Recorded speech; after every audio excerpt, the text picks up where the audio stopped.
I woke up on my 25th birthday expecting nothing special, just another year of scraping by, pretending I was fine, and forcing myself to smile through the disappointments life kept handing me. Birthdays in my family were simple, predictable, controlled.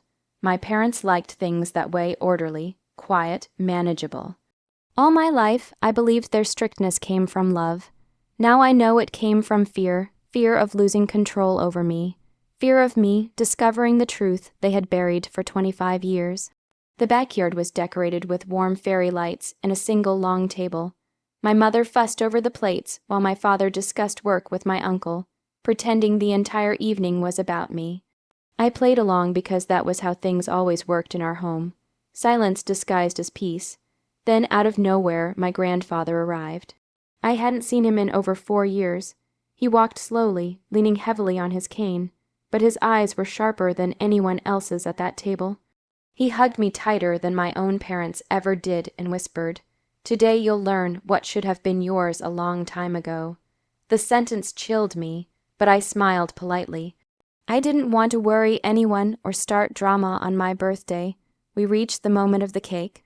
Candles flickered, everyone clapped, and I closed my eyes to make a wish, nothing fancy, just the hope that life would get easier someday.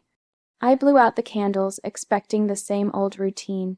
Instead, Grandpa tapped his cane on the table, commanding instant silence. "I have something to give my grandchild," he said, pulling out a thick brown envelope. My mother froze. My father's face paled as if he had seen a ghost. Grandpa placed the envelope right in front of me. "This," he declared, "is the trust fund your grandmother and I created for you the day you were born. $3 million. It was meant for you at 18. My breath caught in my throat. I laughed nervously. "Grandpa, that can't be real."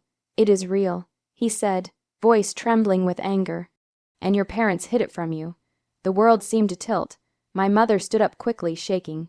"Dad, not here. Please." Grandpa slammed his cane on the ground. "No more secrets. They forged documents, lied to you, used the interest for themselves. The morning after my birthday felt heavier than any morning of my life." I woke up with swollen eyes, an aching head, and the echo of Grandpa's words replaying in my mind like a nightmare that refused to end. $3 million, a trust meant for me, hidden, stolen, manipulated. I sat at the kitchen table, staring at the coffee mug my mother used to place in front of me every day. It suddenly looked like a prop, something used to keep up the illusion that we were a normal family. Today, nothing felt normal. Nothing felt real. Grandpa arrived a little after 8, accompanied by a man in a dark gray suit. "This is Daniel," Grandpa said, "my attorney, and now yours." My jaw tightened. "Grandpa, I don't know what to do." He placed a comforting hand on my shoulder. "The first step is seeing everything they try to hide."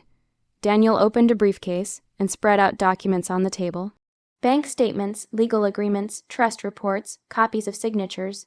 My name in bold, my parents' signatures below, dates, withdrawals, authorizations I never gave. Each page was another stab to the chest. My voice trembled as I read. My trust was supposed to be accessible at 18. Daniel nodded.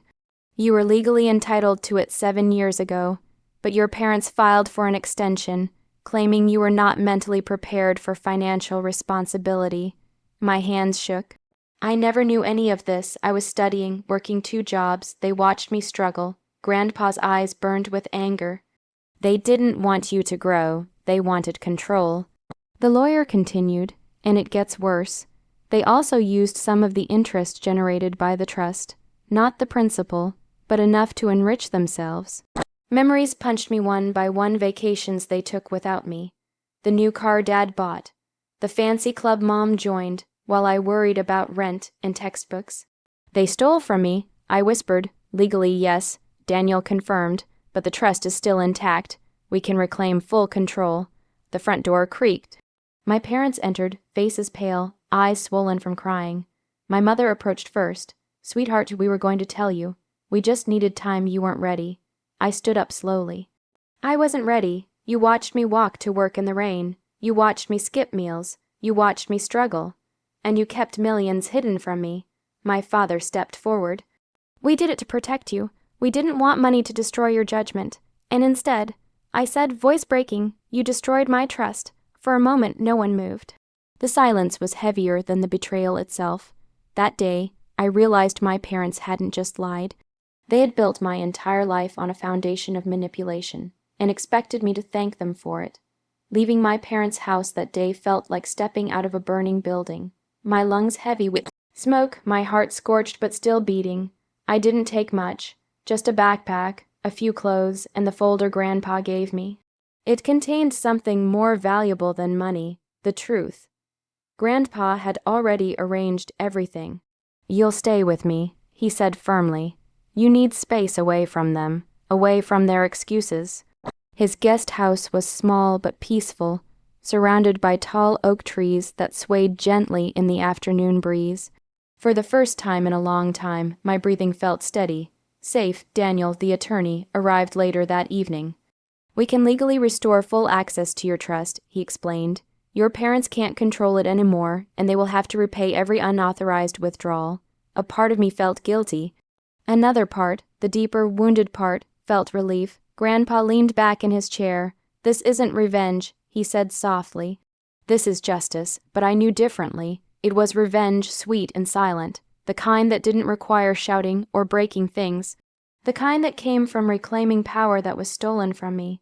The next week was a storm of signatures, bank meetings, and legal confirmations. When the bank manager finally slid the new access card across the desk, I held it with trembling fingers. It wasn't just a piece of plastic. It was a key to the life I should have had years ago. I moved into a modest Riverview apartment a few days later. Nothing extravagant, just mine. Every corner of that place felt like healing. I furnished it slowly, choosing items based on comfort rather than price. A soft gray couch, a warm lamp, plants near the window, freedom had a feeling, and a smell, fresh paint and quiet hope. My parents called nonstop. Texts poured in, mostly apologies, mixed with justifications. We didn't want you to be spoiled. We were scared. You don't understand how much we sacrificed. I didn't respond, not yet. Instead, I sent them a formal notice through Daniel. They were required to repay every dollar taken from the trust's interest over the years. No shortcuts, no emotional manipulation, just accountability. The message hit them harder than any argument ever could. My mother sent voice notes sobbing. My father sent long paragraphs trying to explain their intentions. But intentions didn't erase the years I lost, the dreams I postponed, the pain I endured while they enjoyed what was mine. My revenge was simple. I removed myself from their control. I forced them to face the consequences. And most importantly, I began to build a life without them guiding, restricting, or breaking me. For the first time, I felt powerful. Not because of the money, but because I finally chose me. Months passed like slow, moving clouds heavy at first, but gradually thinning, letting in glimpses of sunlight I hadn't felt in years. My life, once defined by struggle and controlled by secrets, now felt like an open field, wide enough for me to breathe, dream, and exist without permission. Living in my new apartment became a daily reminder of my reclaimed freedom. I woke up without fear of disappointing anyone. I made decisions without seeking approval. I spent money on myself, not recklessly, but boldly, like someone finally allowed to live her own life. I enrolled in a creative program I'd always wanted but could never afford. I traveled with Grandpa to places he'd promised to show me one day. That day had finally come.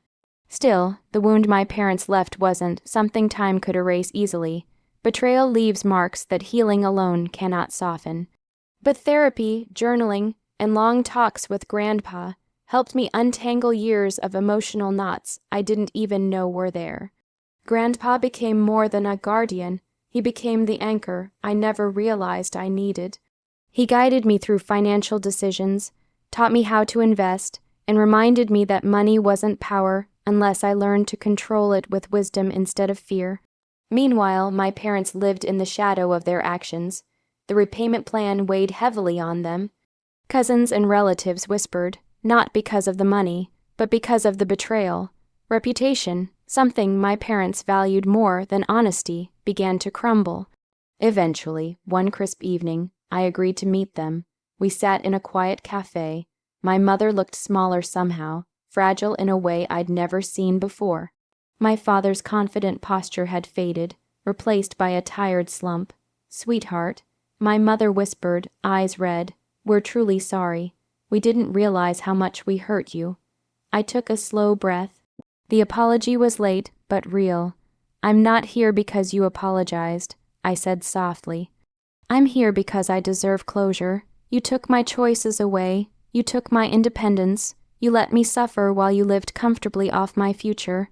My father lowered his head. "We know, and will spend our lives making this right." I nodded. "I forgive you, but forgiveness doesn't mean things go back to how they were.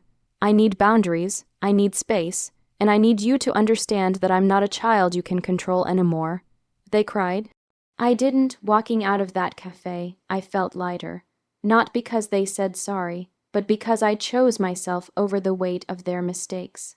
That night, back on my balcony, the city lights shimmered like scattered stars. I wrapped myself in a blanket, sipping warm tea, feeling both the ache of the past and the promise of the future.